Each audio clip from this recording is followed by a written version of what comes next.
This video is to show you a software package called Starry Night. So I've started it up, I've set my home position to be Melbourne, Australia, and when you run it you'll get a shot like this. It's 20 past 6 in the afternoon, it's light outside, so therefore the sun is washing out any few of the stars. Quite a useful package because I can go up to here and I can turn the sun's light off, and then we can see all the stars. So if I was able to do that, I could go outside and this is what I would see.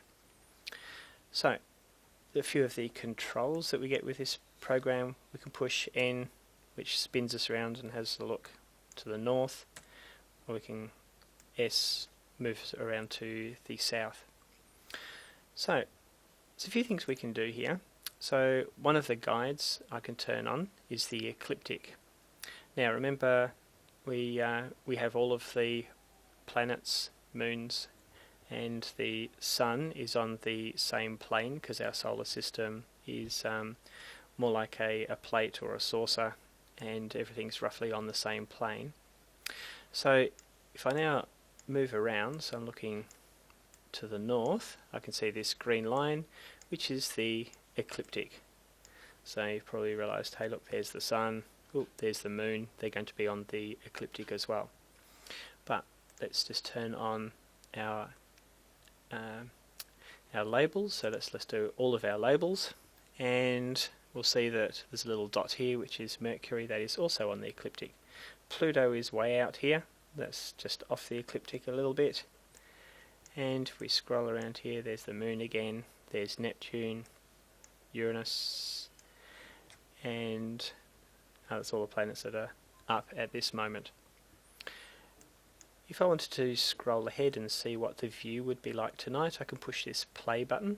So I'm going to push play, let's see what happens. We can see that later on that Jupiter is going to be up, so about 9:30, 10 o'clock tonight. If I had a nice telescope, I'd be able to go and look in the northeasterly direction and see that Jupiter had come up. The other thing I'd like to show you is that if we now look south and I push play again, we can see that that motion of the stars, and it looks like the motion is with all the stars moving clockwise about a point roughly in the middle of the sky there, about where the cursor is.